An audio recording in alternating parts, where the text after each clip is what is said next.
நம் ஆண்டவர் இயேசு கிறிஸ்துவின் நாமத்தினால் மகிழ்ச்சியும் சமாதானமும் நம் அனைவரோடும் இருப்பதாக. ஓசையா 6:1 முடிய. வாருங்கள், ஆண்டவரிடம் நாம் திரும்புவோம். நம்மை காயப்படுத்தியவர் அவரே. அவரே நம்மை குணமாக்குவார். நம்மை அடித்து நொறுக்கியவர் அவரே. அவரே நம் காயங்களை கட்டுவார். 2 நாளுக்கு பிறகு நமக்கு புத்துயிர் அளிப்பார்.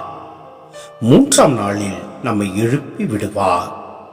அப்பொழுது நாம் அவர் முன்னிலையில் வாழ்ந்திடுவோம். நாம் அறிவடைவோமாக. ஆண்டவரை பற்றி அறிய முனைந்திடுவோமாக.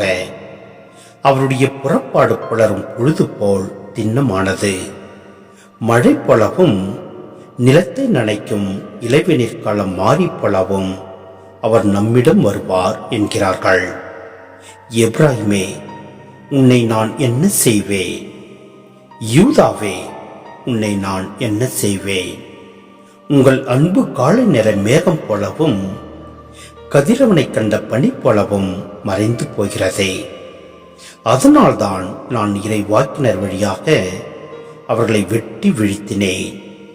என் வாய்மொழிகளில் அவர்களை கொன்று விட்டேன். எனது தண்டனை தீர்ப்பு ஒளி போல வெளிப்படுகின்றது. உண்மையாகவே நான் விரும்புவது பலியை அல்ல, இரக்கத்தையே விரும்புகின்றேன். பலிகளை விட கடவுளை அறியும் அறிவையே நான் விரும்புகின்றேன். சிந்தனை: இது ஓர் உண்மையான மனமாற்றம் அல்ல. அடிப்படையான வாழ்க்கை மாற்றங்கள் ஏற்படுத்தும் முயற்சிகளை இவர்கள் மேற்கொள்ளவில்லை. கடவுளின் சினம் ஏதோ சும்மா தோன்றி மறைந்துவிடும் என நினைத்து அவர்கள் அவரை கண்டு கொள்ளாமல் இருந்தார்கள். அவர்கள் கடவுள் மீது கொண்டிருந்த பாசம் அவரிடமிருந்து பெற்றுக்கொள்ளும் நன்மைகளுக்காகவே. ஆனால் உண்மையான மனமாற்றம் என்பது இறைப்பற்றினால் ஏற்படும் அறநெறியும் அதன் விளைவாக ஏற்பட வேண்டிய பரிவிரக்க பண்பாடுமே.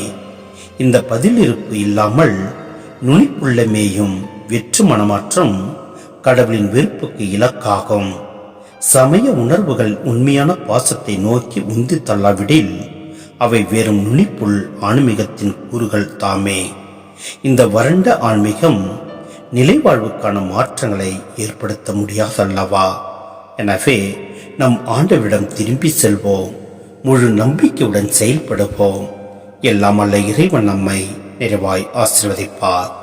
ஆமென்.